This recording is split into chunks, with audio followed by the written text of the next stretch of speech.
Muy buenas tardes a todos. Pues, en una jornada más de las que promueve el Ateneo para presentación de libros, hoy tenemos el placer de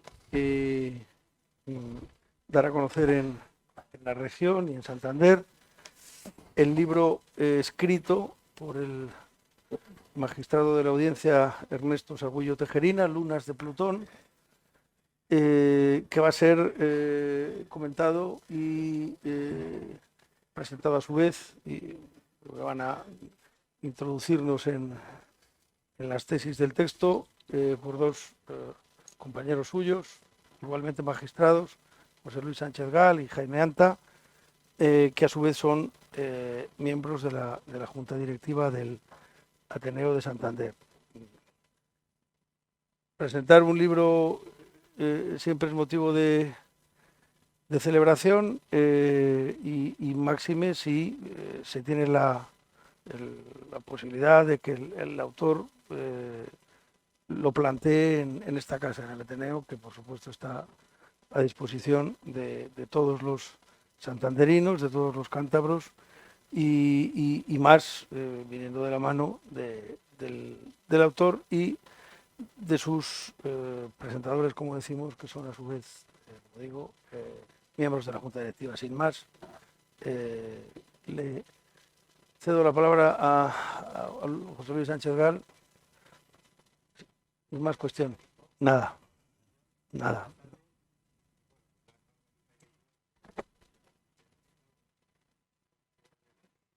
De la Junta Directiva del Ateneo. Somos miembros desde hace ya bastante tiempo, pero no solo miembros, porque no venimos nunca ni a ninguna junta, ni tiene que perseguirnos Mavi para que firmemos cuando hay que firmar cosas, como los juzgados. No es así. O bueno, lo que nos ha traído aquí es a presentar a Ernesto Sargüillo, un compañero que, bueno, yo voy a decir un poco su currículum, que, bueno, como todos sabemos, es magistrado de la sección de una sección penal de aquí de la Audiencia de Cantabria, es doctor en Derecho, acaba de terminar el doctorado, es preparador, da clases en la universidad, en fin, hace muchísimas cosas. Y yo como magistrado siempre me pregunto cómo es posible que tenga tiempo para tanto. O sea, yo realmente con las sentencias no tengo tiempo. Entonces, Ernesto, realmente yo creo que como la primera presentación es explicar de dónde sacas el tiempo. Pues hola, muy buenas tardes y bueno, primero gracias a todos los que os habéis acercado hasta aquí.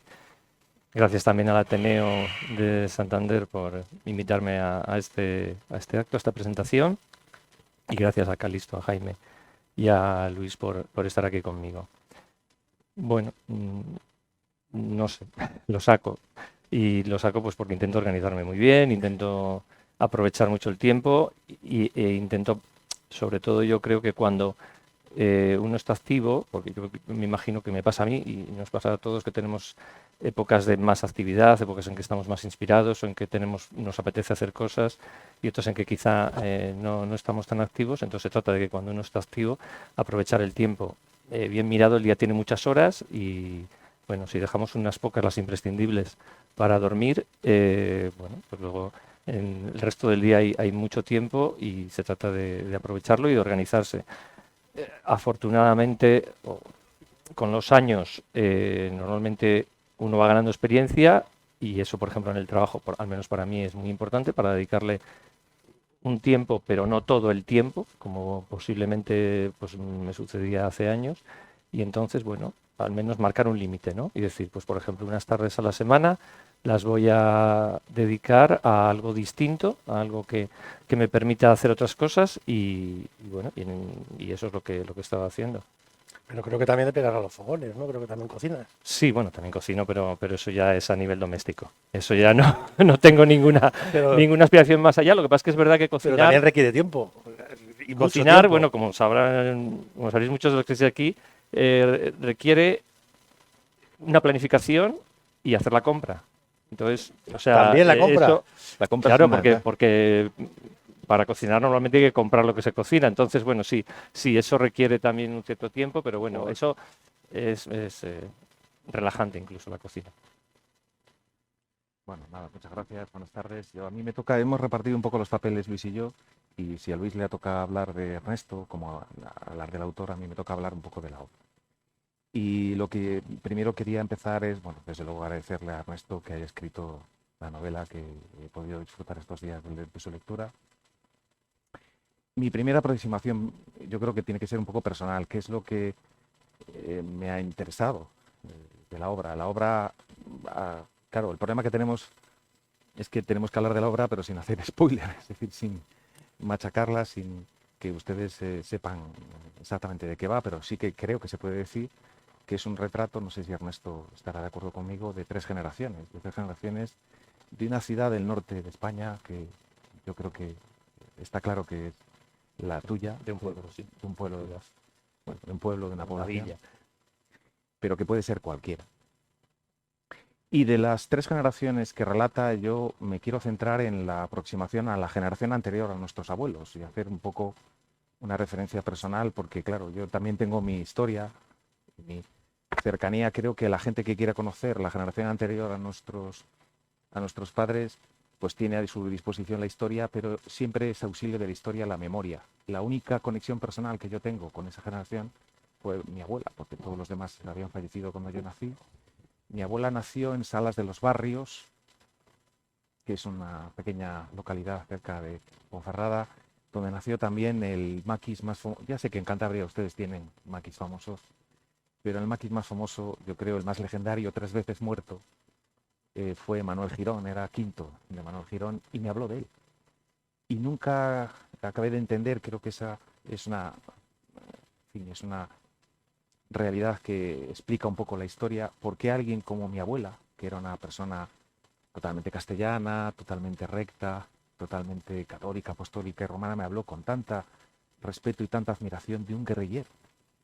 Y por qué me explicó que como, en fin, cual Curro Jiménez se tuvo que tirar al monte porque le venían a matar. Creo que eso es una parte de la historia que cuentas, Ernesto, de la generación anterior, de la generación, podríamos decir, de los abuelos, los padres y una generación presente.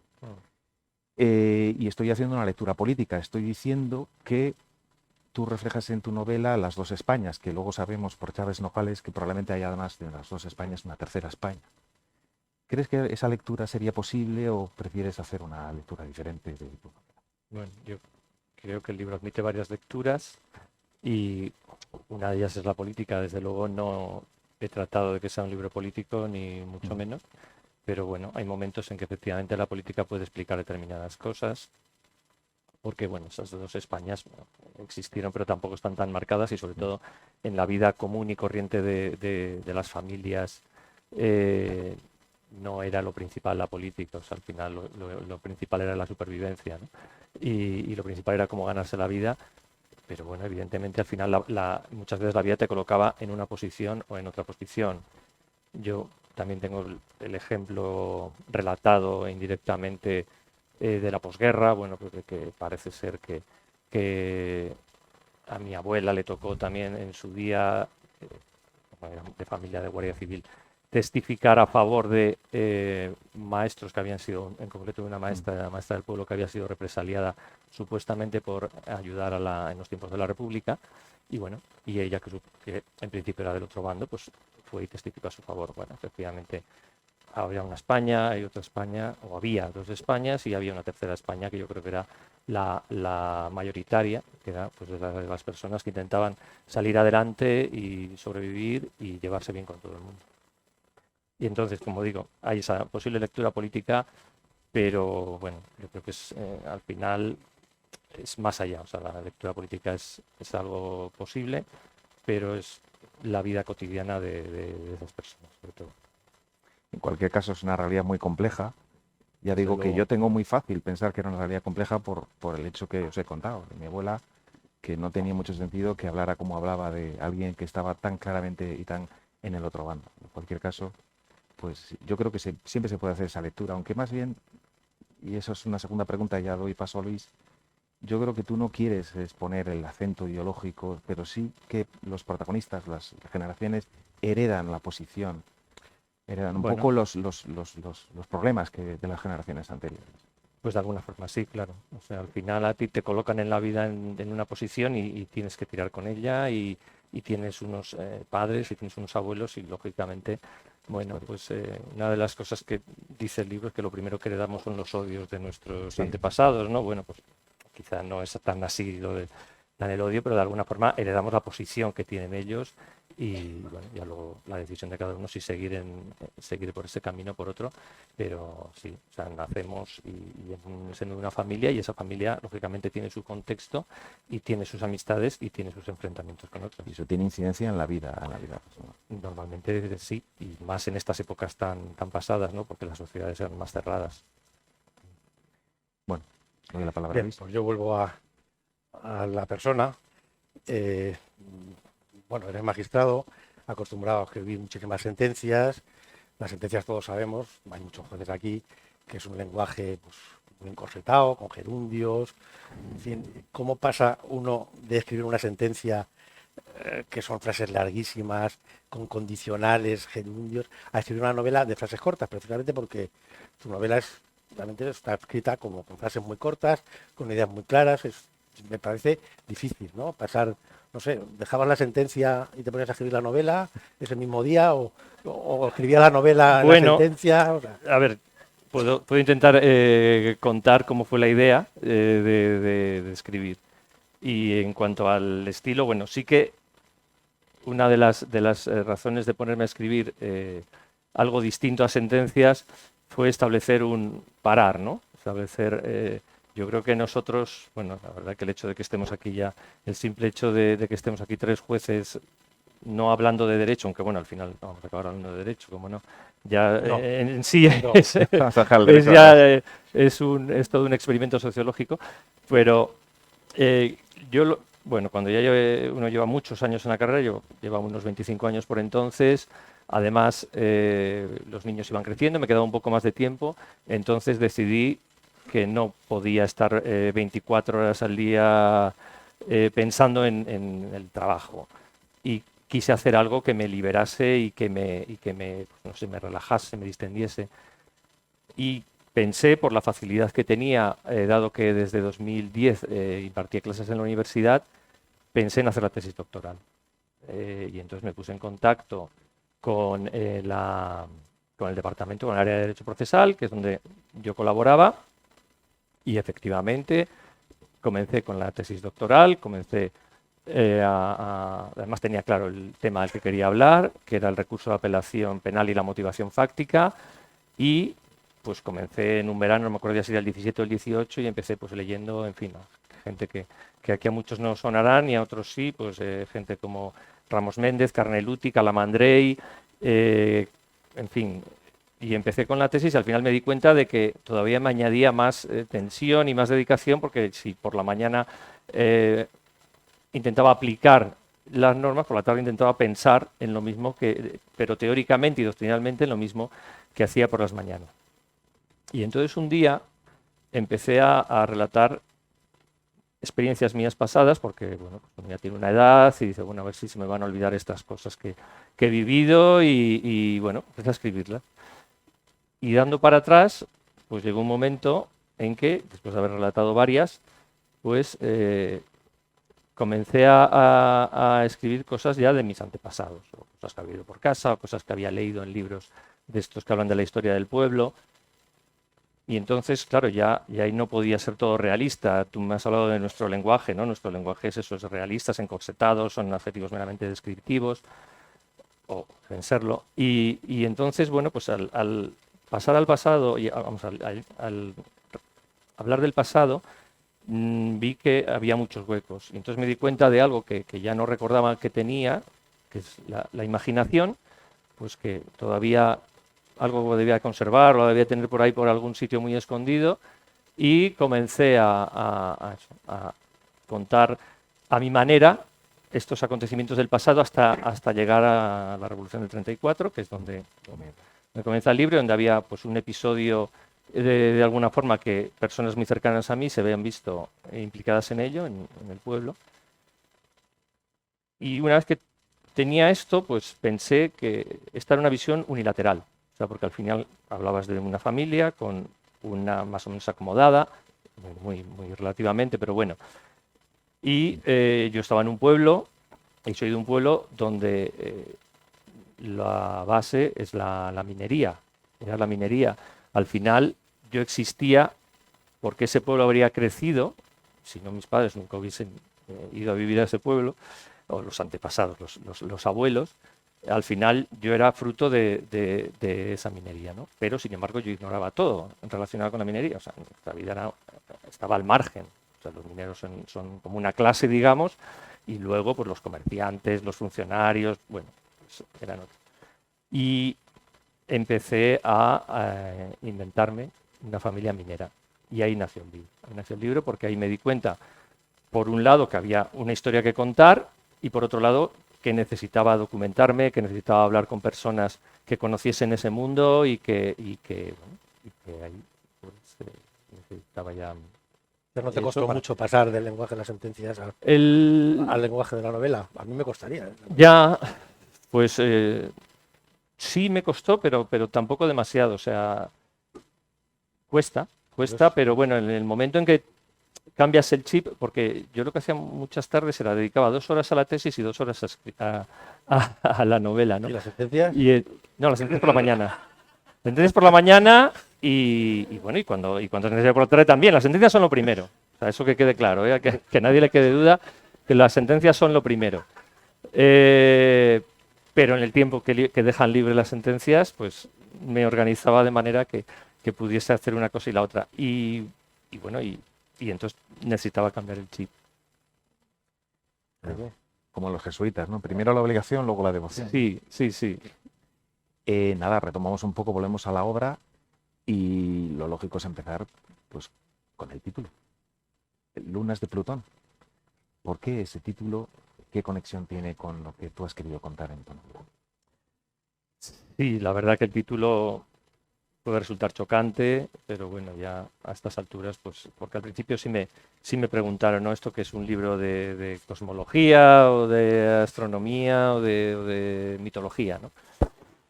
Pues el libro responde a 3 motivos y el primero es que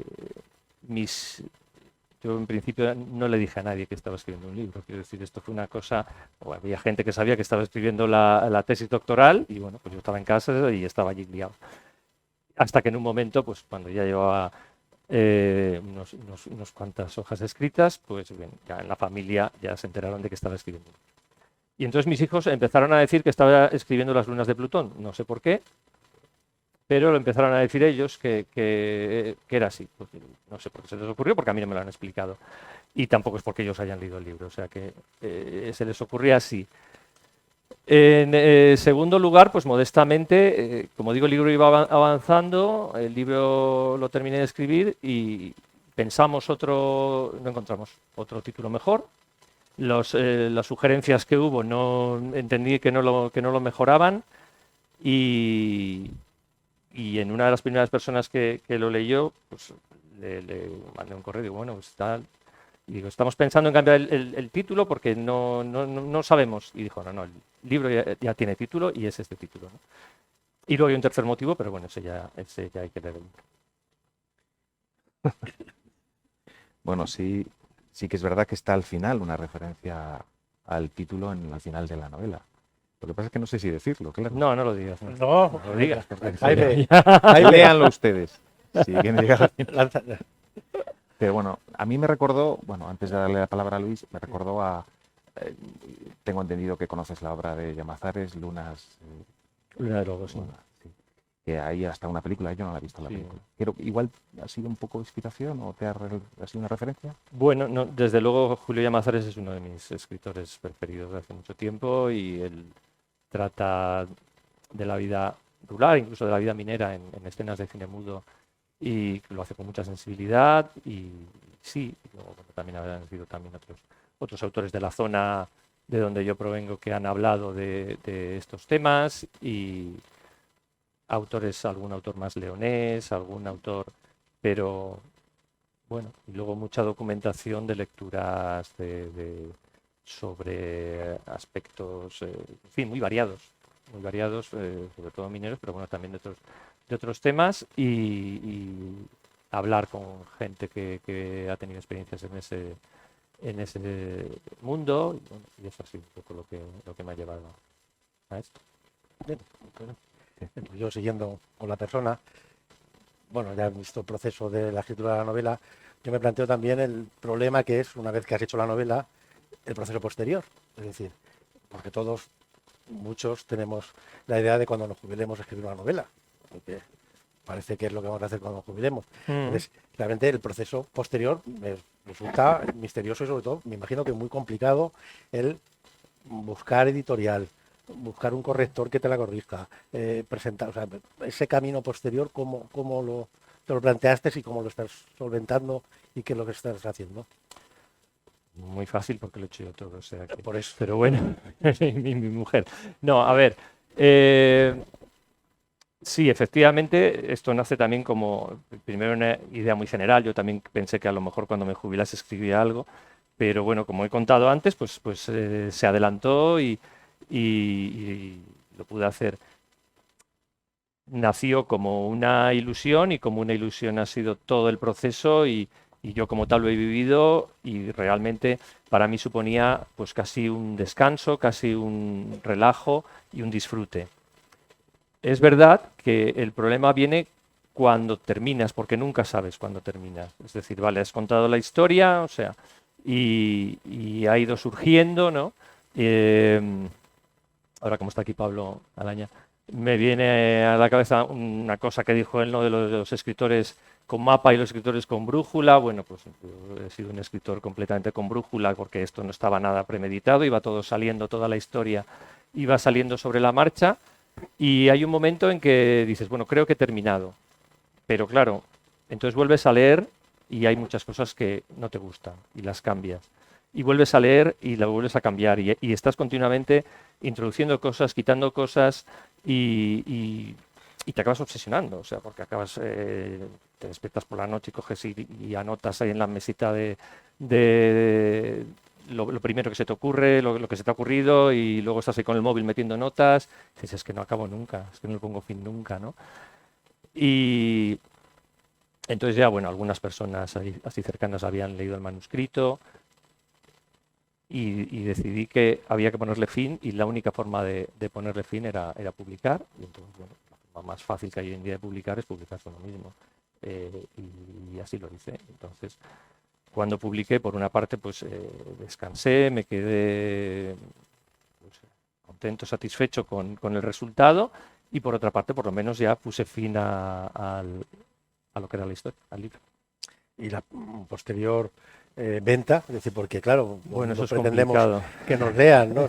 Si escribes porque quieres que te leen. Sí, no, a ver, efectivamente, reconozco que puede parecer pretencioso, ¿no? Pero, o sea, si he publicado es porque he considerado que tenía algo que contar, o sea, que merecía la pena contar esta historia.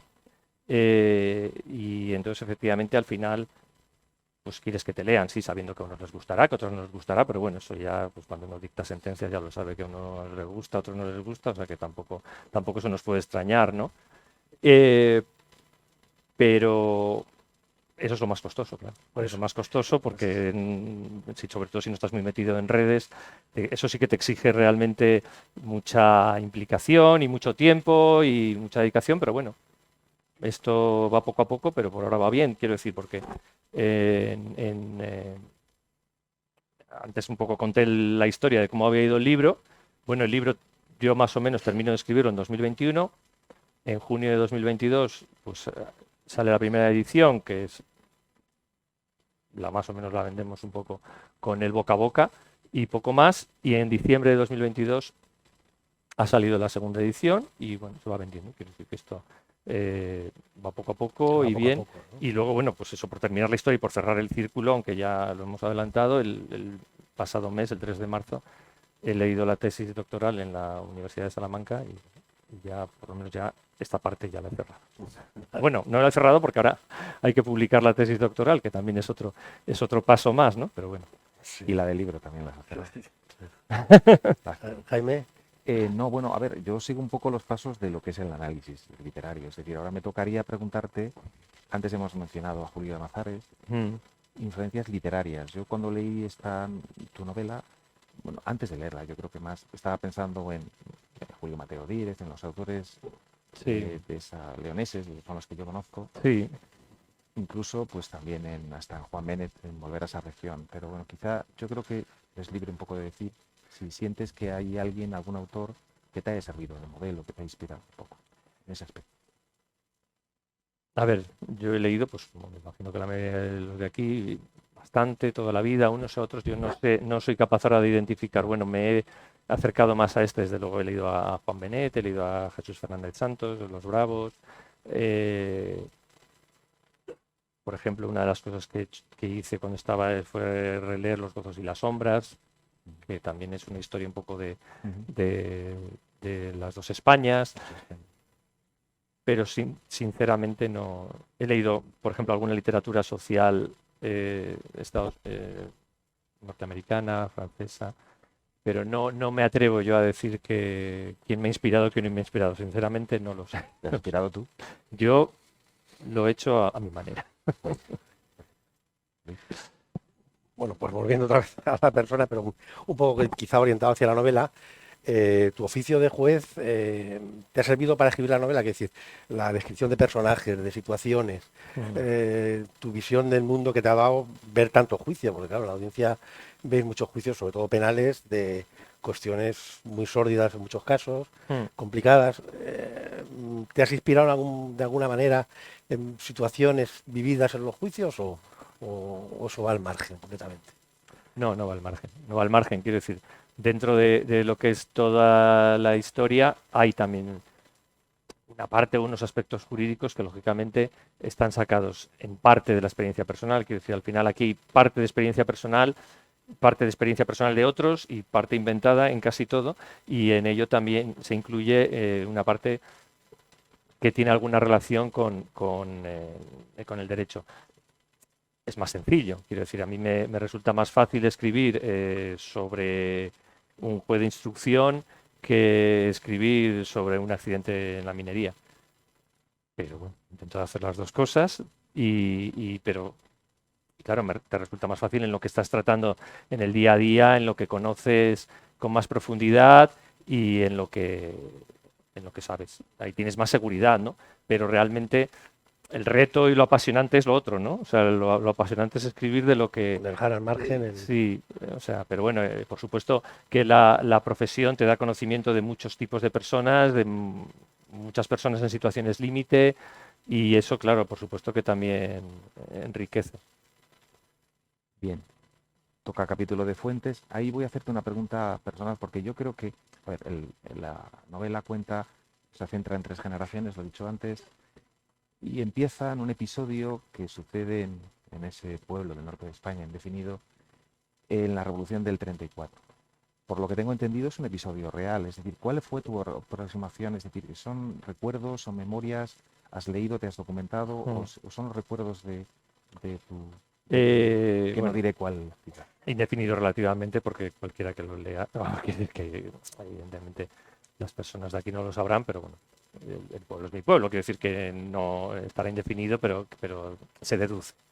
¿Es un episodio real? Es un episodio real, contado, novelado, ¿no? Quiero decir, al final, como un poco contestaba, esto es experiencia propia, experiencia de otros y ficción, y al final lo que he tratado es de unir las 3 cosas.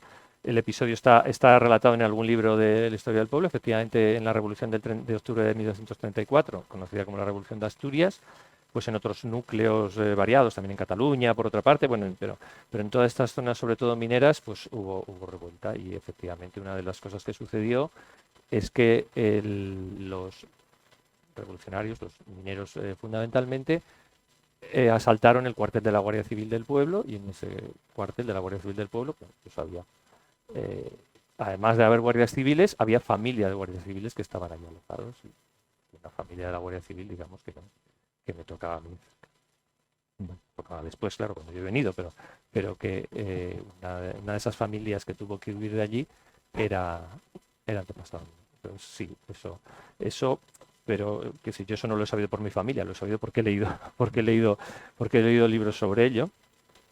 Y efectivamente tiene una base histórica. Ya digo, como tienen base histórica muchas de las cosas que se cuentan, por ejemplo, yo no sé si hay otra cosa, quiero decir, claro, cuando uno lee dirá, bueno, aquí por qué se mete esto, por qué ocurre esto, ¿no? Y hay un hecho posterior, una anécdota que se cuenta posteriormente, cuyo origen es el siguiente.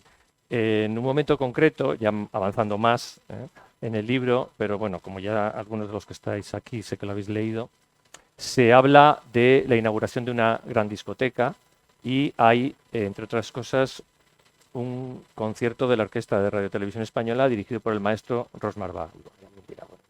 ¿Para qué viene, no? Y esto es por lo siguiente. Yo antes de estar en Santander, donde llevo 21 años muy feliz destinado, estuve 5 años en Logroño. Y cuando iba de Logroño a los fines de semana al pueblo, pues normalmente, aunque había varias carreteras, iba por una carretera del norte de Burgos, por la Bureba, por Poza de la Sal, el pueblo de Félix Rodríguez de la Fuente, se sale a Páramo de Masa, que es bueno, pues el cruce con la carretera del Escudo, y luego se acaba saliendo a un punto intermedio entre Burgos y Aguilar de Campo. Luego ya se coge Aguilar de Campo. Entonces, claro, por ahí entonces no había internet y no se oía prácticamente nada. Y lo único que se oía era radio, ibas cogiendo y sale radio nacional clásica, ¿no? Y era un programa en el cual estaba hablando el director de orquesta Antoni Rosmar y contaba lo siguiente. Decía, bueno, un día con la orquesta, yo ya no me acuerdo si era la de Radio de Televisión Española u otra, fuimos a un pueblo y en este pueblo, llamado Guardo, nos metieron en una discoteca, allí a toda la orquesta, y allí, bueno, pues en la pista de baile más o menos tuvimos que asentarnos todos y ponernos como pudimos. Bueno, comenzamos a tocar, la gente, todo el mundo de pie, pero bueno, nos aplaudía, nos animaba, estaba muy contento, y en un momento determinado hacemos un descanso. Y en ese momento determinado, el dueño de la discoteca sale, el dueño de la discoteca no era seguro, porque el dueño de la discoteca era mi tío, y estoy seguro que él no fue, pero bueno, el encargado de la discoteca o de relaciones públicas, y dice al público, bueno, ya hemos abierto la barra, ya pueden ir a consumir al bar y tomen sus consumiciones. Y entonces, claro, en ese momento de descanso, todo el mundo, había una barra enorme además en esa discoteca, y comenzó pues el movimiento, comenzó la gente con sus cervezas, con sus cubatas, los camareros a poner, a retirar vasos, a servir consumiciones y claro, y luego cuando se comenzó la segunda parte del concierto, pues aquello era un caos total, ¿no? Y eso es un poco, por ejemplo, eso que está contado en el libro, bueno, pues tiene este origen. Que yo luego o sea, Sí. he intentado documentarme sobre esa anécdota en concreta y no he encontrado nada, pero desde luego este hombre lo contó en Pero aquello. pregunta obligada a este punto, es decir, ¿qué parte de la novela es realidad y qué parte es imaginación tuya? Pues al final todo está mezclado, porque como he dicho antes, yo empecé contando mis historias, pero claro, luego al final ya cuando fue esto era una novela, pues la fui novelando. Entonces hay parte de verdad y parte, pero lo que se trata, y parte de ficción, pero lo que se trata es de que sea una realidad ficcionada, ¿no? Y que bueno, no se distinga muy bien qué parte es real o no, aunque se distinga, bueno, pero que esté mezclada y que toda ella sea coherente y que contribuya a la historia que se está contando, ¿no? Eso es lo que yo he intentado. Yo incidiendo un poco en esto, voy a hacer un pequeño spoiler, porque el personaje principal siempre se pregunta lo mismo, ¿cuánto tiene de ti el personaje principal de la novela? Y si tiene de ti, ¿por qué has elegido un LAG, un letrado de la Administración de Justicia, y no un magistrado, que es lo que tú eres, ¿no? O sea, ¿por qué has optado por esa profesión y no por la que realmente tienes? Sí que has hecho spoiler, sí. Bueno, Muy pequeño. Era justo lo que había que evitar Muy hacer. pequeño, muy pequeño, muy pequeño.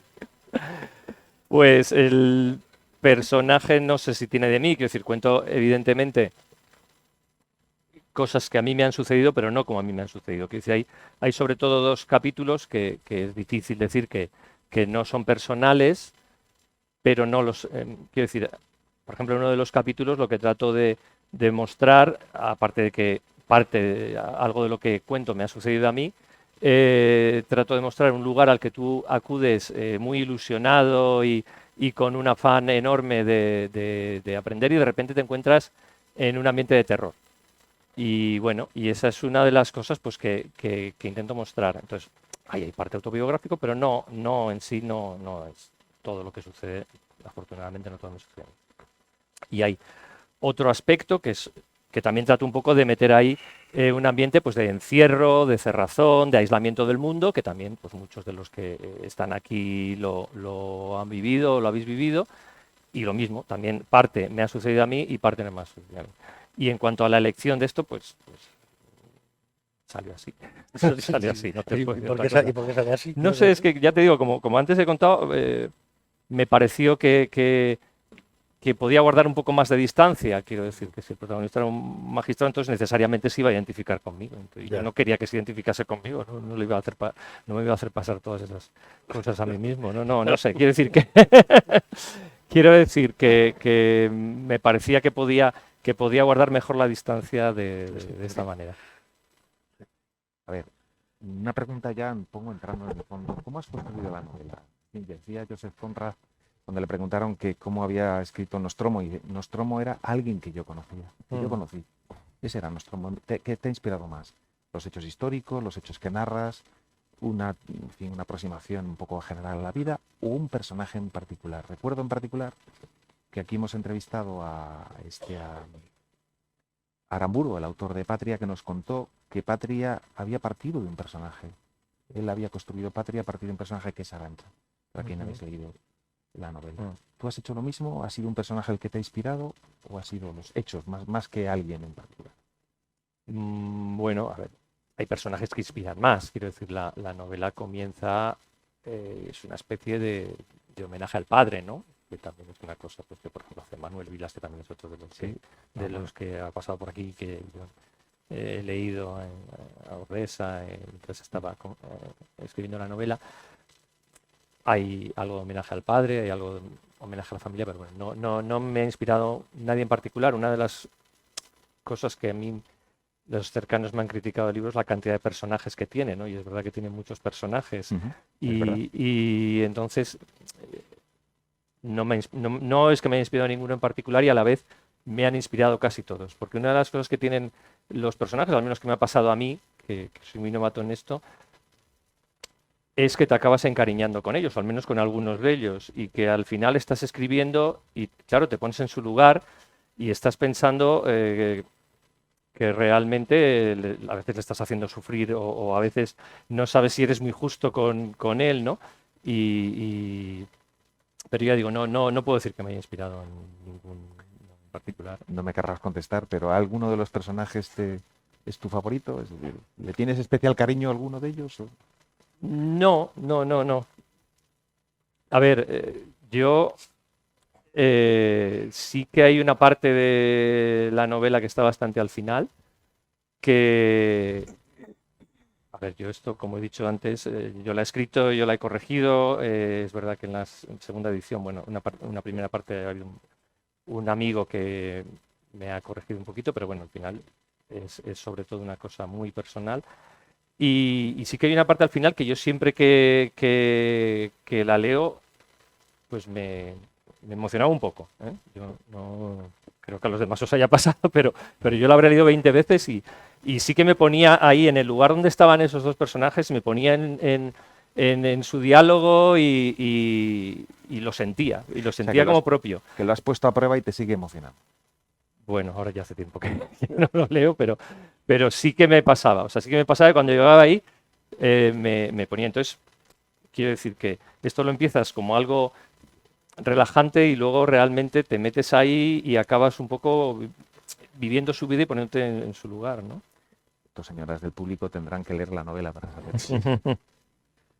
Bueno, para ir terminando, para dar un tiempo también a pregunta obligada también, si va a haber una segunda parte o vas a hacer una segunda novela, aunque no tengas que sea autobiográfica o sea de ciencia ficción. Quiero decir, ¿vas a seguir escribiendo? Ya, pues no lo sé. Quiero decir, ahora tengo como reto publicar la tesis doctoral, que ahí hay que adaptarse a la editorial, ahí sí que hay que hacer cambios, hay que hacer modificaciones para que haya alguna editorial jurídica que lo intente publicar, y estoy con ello. Y respecto a si habrá escribir más o no escribir más, pues no sé. Si sale, si se me ocurre, yo una idea tengo, pero no sé, porque esto es mucho trabajo y es mucho compromiso, que decía. Además, yo esto no sé cómo explicarlo, pero yo tenía como una motivación. O sea, me apetecía contar esta historia creía en esta historia, tenía como una motivación para escribirla y bueno, yo al final pues realmente me he quedado muy satisfecho, o sea, yo me he quedado contento, ¿no? Si me vuelve a suceder esto y vuelvo a tener otra situación en que yo me sienta motivado y con ganas, pues lo haré. Hombre, yo sí te animaría, la verdad. Y sí, pues muchas Sí, gracias. sí, yo también. Veremos. Bueno, por hacerlo corto, yo creo que por hacerlo corto, ya terminando, la última cuestión, antes de que se formulen preguntas, hay muchos temas que tocas en la novela, muchos, no son pocos, pero bueno, me voy a centrar en uno por quedarme, porque la novela toca muchas cosas. Veo que en la novela tratas mucho de fútbol, no sabía yo que fueras futbolero. ¿Lo Bueno, tocas? yo sí, en mi infancia y en mi juventud era muy futbolero y en mi familia éramos muy futboleros y vivíamos mucho el fútbol, ahora ya no tanto, pero bueno, ahora ya son los niños los que lo viven, más que yo, pero sí, hemos sido futboleros y además éramos de un pueblo en que más o menos las opciones eran o la música o el fútbol, o sea, había gente que se formaba en música, había coros y danzas, hay una banda de música, ahora mismo hay una escuela musical muy potente, con mucha fuerza, y si no, la alternativa era el fútbol. Y bueno, a mí me dio por el fútbol. No, muy bien, lo tocas mucho. Sí. No te quiero preguntar por dónde tiras porque te pronunciaría. Ya, que habría ahora- la mitad del aforo Mejor estaría en que tu no. contra. Ahora mejor ya que no tengo no me llevo mal rato Calixto, por ninguno. Calixto quiere Ya. que te tenemos ahí un poco. Han sometido preguntar? al autor a un Tercer grado. a un tercer grado propio de la clave de Balbín o de los libros de Sánchez Dragó, que están muy bien, le dejan Yo os muy daría poco, eso. muy poco margen a los asistentes, a los que les damos la palabra. Ahora yo querría hacerte, por comenzar, una pregunta y luego que tome la palabra quien quiera. Y digo, por el trabajo que has hecho y por todo lo que has investigado en tu pueblo, ¿qué se conserva en la memoria de la Revolución del 34 en Guardo? Pues realmente no se conserva nada. Quiero No. decir, fíjate lo que ha venido después, ¿no? Después del 34 vino la guerra, la posguerra, y no, aquello ha quedado como un episodio histórico porque, bueno, por ejemplo, allí la guerra pasó de una manera, digamos, sin altercados de orden público, porque bueno, desde el primer día tuvo el poder el bando República. franquista y ya está. Y entonces lo que realmente ha quedado allí como más marcado es lo de la Revolución del 34, pero ya queda como un residuo histórico, no hay más, de ahí no pasa. Ni las monedas, ¿no? Quizá los más mayores se acuerden que había unas monedas, yo las he visto, Pero eso sería en Asturias, quizá. acuñadas, que se llama triunfó, que- Santander, Palencia y Burgos. Ah, Un ¿sí? gobierno Ah. provisional de Santander, Palencia y Burgos, Ah, que acuñaron moneda. pues Bueno, sí, yo conservo una peseta. no las he visto. Sí. Ustedes nos dirán, don Agustín. Espera, don Agustín. Hacerte, Sí. quería hacerte una pregunta y luego una especie de consejo, por llamarlo de alguna manera, para que se lo digas a tu editor o a a quien te publica. La pregunta es, una de las partes del libro que por lo que más me he sentido yo identificado con él, como compañero tuyo que soy, fue, por supuesto, toda la cuestión relacionada con la preparación. La preparación y no quiero hoy hacer spoilers. Pero otra que también me ha llamado mucho la atención fue la experiencia en el Colegio Mayor. ¿Es autobiográfica? Bueno, creo que lo he dicho más o menos antes. Me refiero al Colegio Mayor. Hay parte autobiográfica, pero más que nada yo lo he intentado encajar en el ambiente que se vivía más que en la parte autobiográfica, pero bueno, algo hay, claro. Y luego el consejo Inventarse todo eso sería el difícil. consejo para tu editor es una cuestión puramente personal. Por favor, antes has dicho que hay muchos personajes, lo cual es cierto. Los árboles de familia, family tree, cuadros genealógicos, por favor ponlos en la página primera o al final, pero no en la 152. Bueno, eso es una nota que ya aprovecho para quien no haya leído el libro y lo tenga. Eso es una nota que está en la página 26 y que remite a la 150, pero en realidad hay un error porque es en la 152. Y nada, sí que había traído... Bueno, no sé si más preguntas. Seguro que sí. No, había traído un par de cosas, pero esto es para los que han leído el libro. Esto es una cosa del pueblo que es porque en un momento concreto se habla, esta es una de las casas que más o menos se describen en el libro, y en un momento concreto tenía un cine, el cine Montañés, y el cine Montañés tenía la caseta con el proyector encima de lo que era el paso público. Y entonces lo sacaron aquí fuera para que cupiese, porque el cine era pequeño, y entonces tuvieron que colocarlo así. Entonces esta es una de las cosas que se narra en el libro. Y la otra es, también se habla de las elecciones del 77 y de un partido que se llamaba el Frente Democrático de Izquierdas. Y esto, que es un partido que solo se presentó en aquellas elecciones, esto es un cartel del día que hicieron el mitin en el pueblo, que yo lo cogí y lo guardé y aquí lo conservo. Y nada, pues para quien lo haya leído, que en un momento concreto se habla del Frente Democrático de Izquierdas, pues que sepa que existió. Esa parte es verdad. Y aquí en Cantabria he mirado por curiosidad, aquí sacó el 0,81% de los votos. Menos es nada.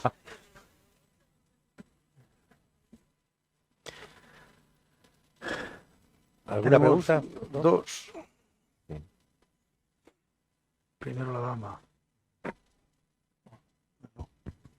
Bueno, Caballero. felicitar a Ernesto por el libro y únicamente preguntarte, le he leído, por supuesto, él lo sabe.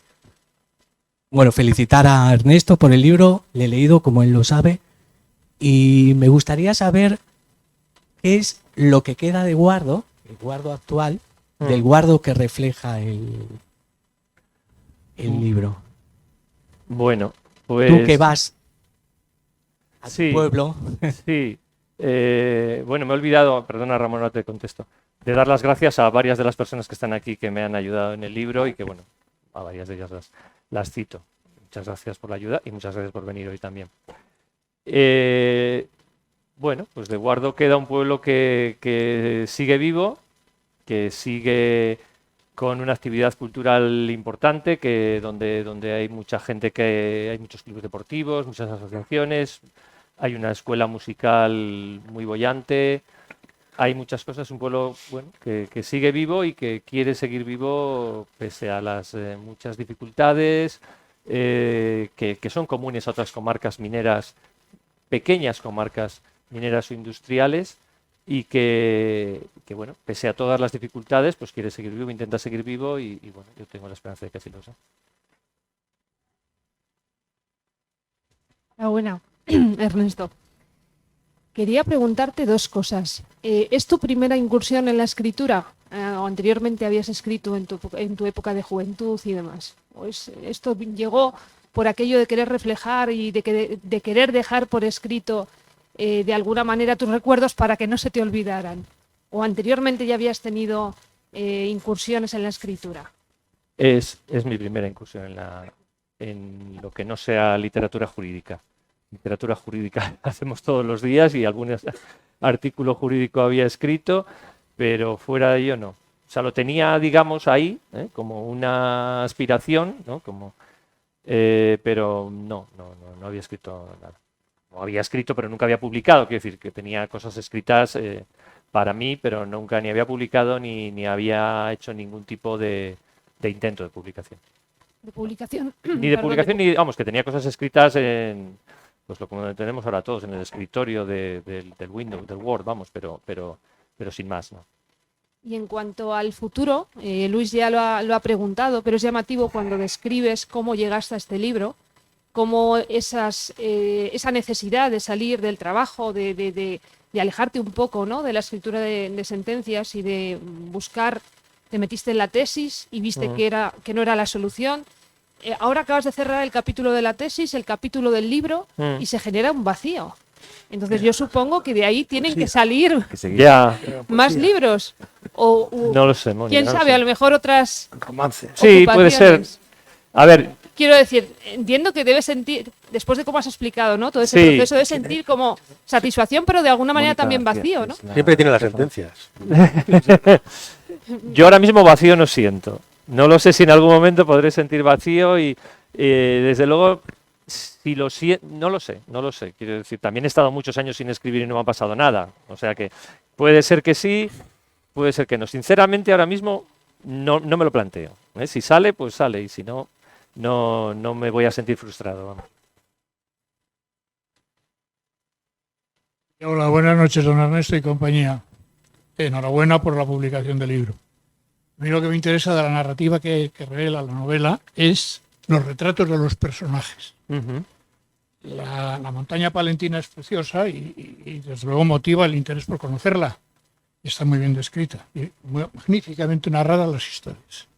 Entonces lo mejor, en mi juicio, mi opinión, modesta, son los personajes. Sobre todo la constante y el desarrollo de la incertidumbre y el desenlace final con la evolución, con el proceso que es paralelo al de la vida del país. Y es realmente un retrato histórico, social, no costumbrista. No costumbrista. Puede ser realmente gráfico, representativo de un tipo histórico que bien merecería el sosiego de una televisión. Para reflejar bien, para representar bien el desarrollo de lo que ha sido el país en los últimos 100 años.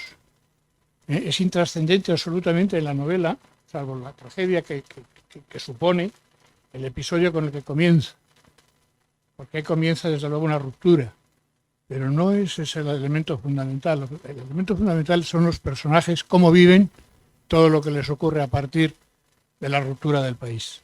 Pero que el territorio no es donde mayormente se produce los efectos, que se produciría como general, pero vamos, no de una manera especial. Lo que importa es cómo se lleva adelante la vida, cómo la viven, cómo la desarrollan, cómo en definitiva se describe lo que es, se narra todo lo que es el gran contenido que tiene la novela. Y eso pues eso merece, Sí, me ha gustado, a mí personalmente me ha gustado. Y luego otra cosa que querría decir, el anagrama donde constan los 3 cuadros familiares están muy bien donde están, no antes ni después, por una poderosa razón. Bueno, yo ya no voy a entrar en la polémica. Es una opinión, pero es que debes de llegar ahí y hacer un alto. Muy bien. Porque realmente te abrumia y te abruma toda la cantidad de creación de personajes y sus historias y sus desarrollos. Pero no antes, porque antes lo malo, entonces no estás en una novela. Muy bien. Y al final no procede. Muchas gracias, Román. Yo, desde luego, tienes razón en que para mí lo más importante son los personajes, lógicamente, y la historia que se desarrolla a través de los personajes. Bueno, aquí hemos hablado mucho del episodio inicial y de determinados episodios porque está al inicio del libro y es mejor hablar del inicio que no del final, y hombre, porque es un hecho significativo, pero por supuesto que yo lo que he intentado es construir los personajes y la historia ligada a los personajes. Y que te haya gustado, que guste la descripción, la evolución y las relaciones entre los personajes, pues hombre, es muy satisfactorio. Quiero decir que al final es lo que se trata, ¿no? De que...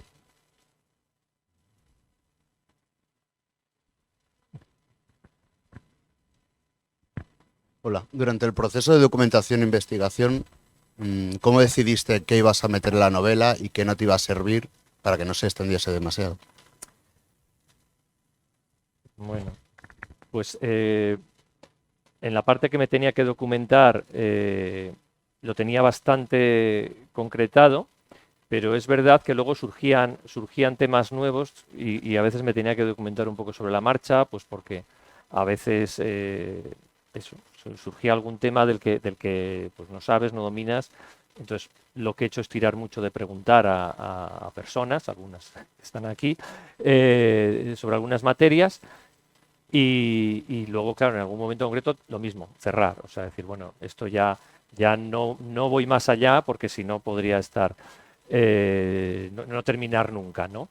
Y entonces más o menos tenía los temas concretos sobre los que me tenía que documentar, salieron algunos más, lo fui haciendo sobre la marcha y hasta que ya puse un límite y dije, bueno, se acabó. Yo creo que ya está la historia, está completa y ya no va más allá.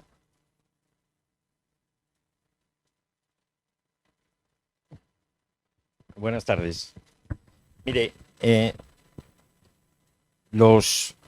las obras que se escriben en los pueblos, como los escenarios que se utilizan, la pasión que se siente por una localidad influye mucho también a la hora de escribir, y cuánto entristece ver, por ejemplo, un lugar como Guardo que va perdiendo población y que los pueblos se van muriendo poco a poco. ¿Cuánto de eso le entristece al autor esta realidad? Bueno, todo influye, claro, lógicamente. Quiero decir, al final la realidad es la que es, ¿no? Y influye porque al final es donde uno ha nacido, donde ha vivido, donde ha aprendido a vivir, donde ha aprendido los principios que le han formado, que le han conformado, y lógicamente el ver esa realidad pues duele, pero bueno, es así. Quiero decir que hay que sobreponerse a ella, ¿no? Quiero decir que nos puede entristecer, incluso nos puede hasta cierto punto indignar, una cierta desconsideración, olvido, sí, pero bueno, la realidad es la que es, entonces tampoco nos podemos estar machacando con ello, ¿no? Yo de alguna forma, este libro no deja de ser pues un homenaje a eso, es decir, aunque intente trascender de ello y por supuesto lo que intente es mostrar unas personas que pueden haberse desarrollado en otros muchos lugares. Quiero decir, al final esta historia no es una historia que se tenga que dar aquí. O sea, los personajes al final pueden ser de aquí o de otro lugar. Pero, obviamente, claro, a mí me marca y me tira y de alguna forma, pues yo lo vivo como un homenaje a esa gente que vive allí y que ha vivido allí. Y otra pregunta más, que ha hecho usted una alusión y yo no me quería marchar de aquí sin saber de qué equipo de fútbol es usted, que no lo ha querido decir.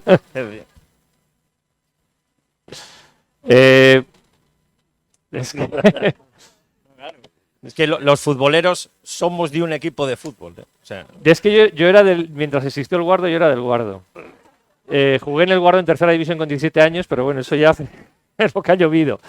Y no, o sea, quiero decir, hombre, ahora me tira más, pero por mi hijo pequeño uno que viste de blanco, pero es por mi hijo pequeño. No me doy... ¿De blanco entero o de blanco no me llevo ningún mal rato. Y animo siempre al Racing, eso también, ¿eh? Que quede claro que animo siempre al Racing.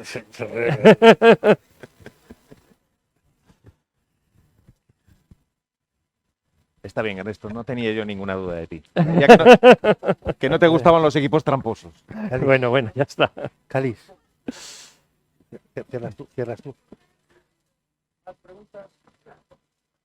Aquí tenemos destacadísimos instructores. No, que no. Hola, buenas tardes, Ernesto. Un par de preguntas. Desde que fuiste sistemático y empezaste a emplear 2 horas para escribir el libro, ¿cuánto tiempo te llevó a acabarlo? Y luego, si trabajabas en él, también sábados y domingos. Wow. Más o menos, yo creo que han sido unos 3 años. Más o menos. Y sábados y domingos. Pues sí, coincidía. Sí. No sistemáticamente. O sea, si tenía algún rato libre. Lo que pasa con esto, a mí al menos lo que me ha pasado, es que no te lo llegas a quitar de la cabeza. Entonces tú puedes estar dando un paseo por el campo y de repente se te ocurre una idea, ¿no?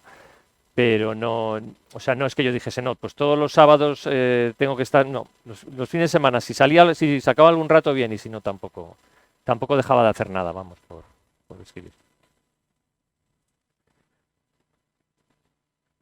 Más.